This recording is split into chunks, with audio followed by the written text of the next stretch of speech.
Hello mga Paps! Welcome to my YouTube channel, ang Paps Prank Vlog. Don't forget to like, share, and subscribe. And click the notification bell for more updates. Hello mga Paps, magandang araw sa ating lahat, no? Nung nakaraang vlog natin nag-upload tayo tungkol sa intercom na nabili natin, no? Andito siya mga Paps. Ang topic natin ngayon mga Paps, kakabit natin tong intercom sa mismong helmet na full face helmet.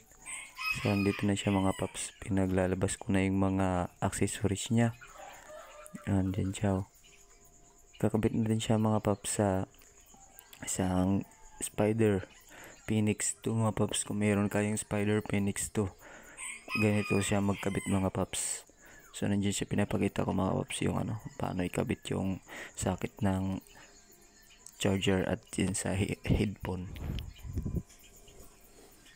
Ayan siya mga Paps.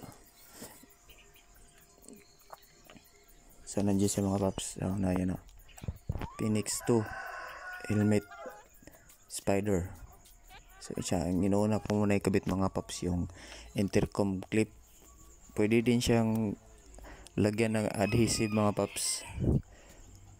Pwede rin naka-clip lang siya. Pwede, nasa inyo lang yun mga Paps. So ang gagamitin ko ngayon mga Paps is clip. Yan yung para mabilis siyang ma-adjust. So yan, tinitingnan ko dyan mga Paps kung pwede bang i-double dyan sa dati kong intercom na lagayan or maghanap ng ibang pwesto. So napagpasyan ko dyan na ipatong dyan sa lumang intercom ko na kabitan niya. So nandiyan siya mga Paps. So pinapakita niya dyan yung lock mga Paps, yung pag-lock tapos pag-unlock sa helmet intercom sa clip niya. So nandiyan siya mga Paps, siniksi ko na mga Paps. Siningit ko lang dyan sa gilid ng helmet mga Paps yung clip. So napaka-easy siyang ikabit, napakadali siyang tanggalin. Kung gusto mong ilipat sa ibang pwesto, pwede mo ilipat mga Paps. Tapos mga Paps is ang kasunod niyan is yung microphone, no?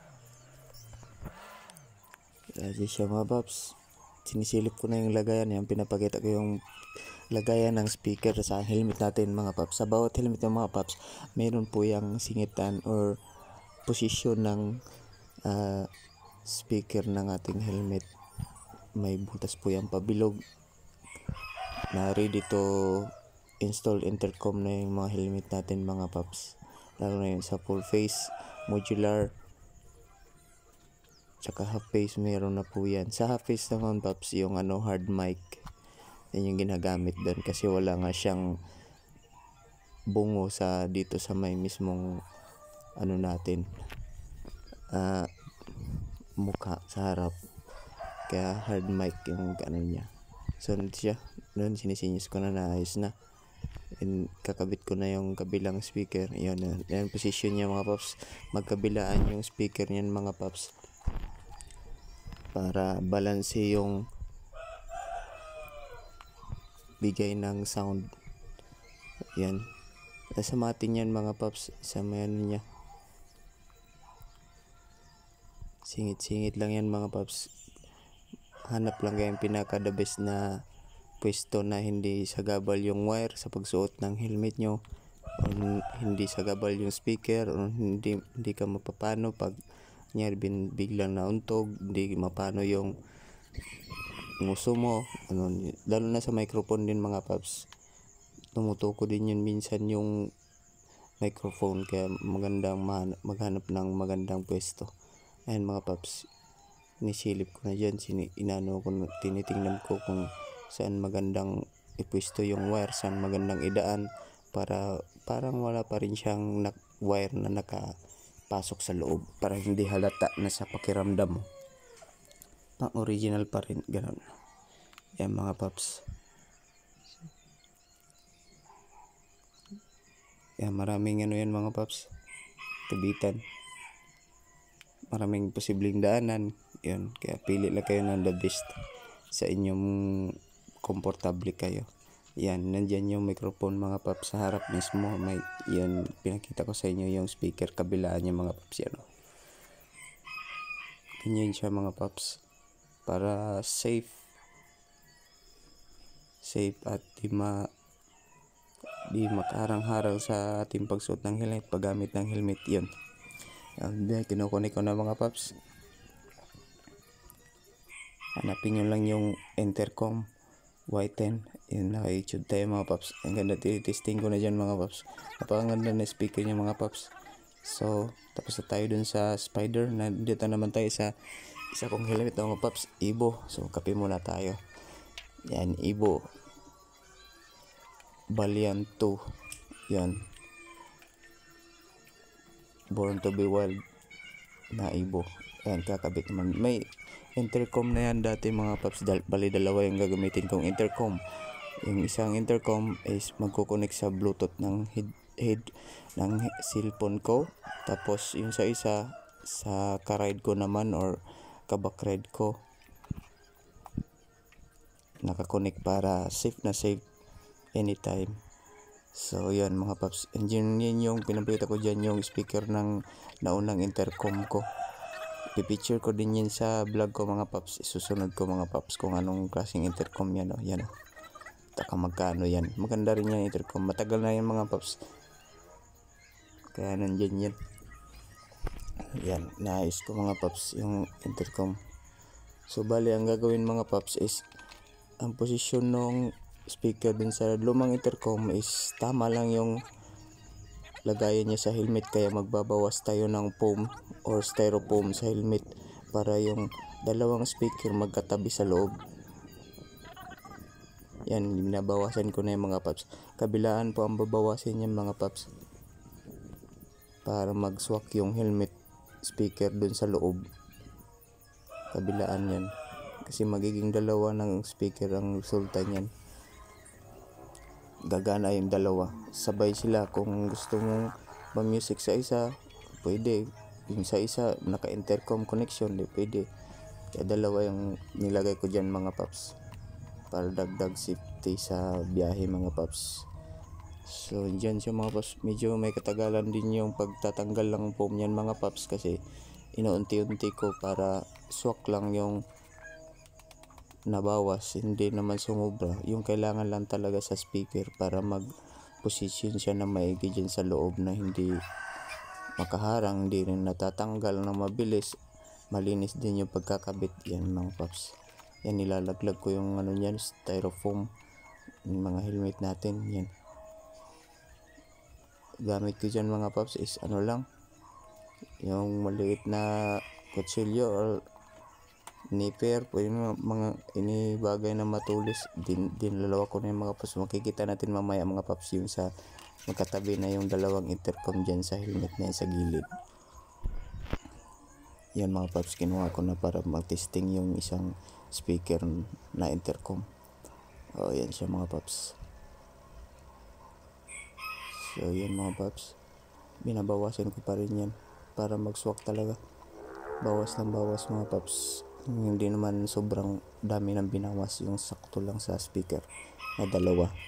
Tapos yan mga paps, tapos dyan nagano tayo mga paps.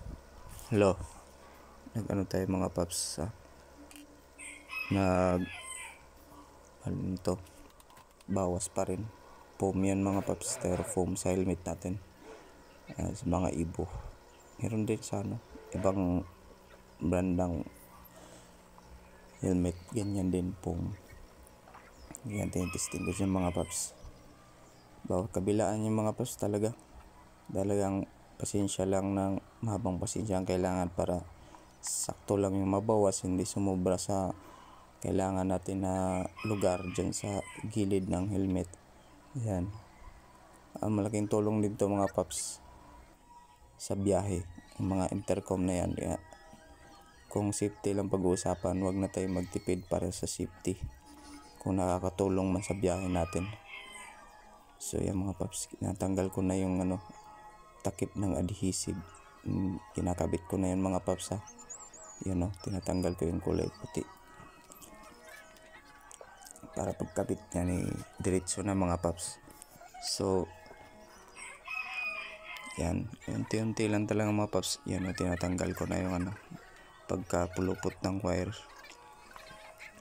sa isang speaker na intercom. Yan mga paps. So papagpagpagpag, madaming po, pero swak yan mga paps. Modification mga paps, pero hindi halata na minodify yung loob, pero safe pa rin naman gamitin yung helmet kasi yung mismong speaker meron din yung pinambalot na parang foam din na malambot, kaya ayos din, wala namang magiging epekto. Yan mga paps. Ayos ko yung microphone yan, yung adhesive ng microphone. Yun, medyo silaw na yun sa araw mga paps, so maglilipat tayo mamaya konti ng posisyon para mas makita. Yun, mas malinaw, walang silaw. Yan, pina-finalize na natin yan mga paps, yung adhesive, tapos yung speaker tsaka microphone, para fix na natin mga paps. Kitang kita yung styrofoam sa loob, binawasan. Yun, tapos uli-ulian yung mga paps, dalawa na yung katabi na intercom. So inaayos ko yung maigi, dinikit na maigi, pinagkasya yung dalawang speaker sa gilid ng tenga ko. Yan, dyan banda, nakatapat sa tenga. Yun, kinakabit ko na yung mating ng helmet. Yun, para siyang walang nangyari, na walang microphone na speaker na dalawa. Yun, tapos tinisting ko rin yan mga paps, makikita natin dyan mga paps. So medyo hindi ganong malinaw yung pagka video mga paps sa detalye kung paano magkabit na intercom, pero sana may natutunan kayo sa vlog na to, nakatulong sa inyo na pwede pala maging dalawang intercom ang ikabit sa isang helmet. So gagamitin natin sa mahal na araw to mga paps na darating. Yan dyan mga paps, magkatabi na silang dalawa. Clip pa rin ang design yan mga paps, para mabilis ko mailipat mga paps. Clip pa rin yung gagamitin ko sa holder ng intercom. Pina-finalize ko pa yung kahabaan ng wireless connection para sa intercom mga paps. Yan pina-finalize ko yan. Yun, makatabi na siya dalawa dyan. Hindi naman siya mabigat sa ulo mga paps, magaan lang yung mga intercom na yan, kaya kahit dalawa ang ikabit mo, kayang kaya yan. Hindi mangalay ulo mo dyan, napakagaan. Yan na yung clip mga paps. Clip ang gagamitin natin mga paps, para adjustable siya anytime. Hindi naman siya malalaglag ng kusa mga paps, kung hindi mo talaga tatanggalin. Matibay din yung clip na yan, ayos din. So hanggang dito lang ako mga paps. Like, share, and subscribe mga paps for more update. And mga paps, nandiyan na siya, kinabit ko na yan mga paps.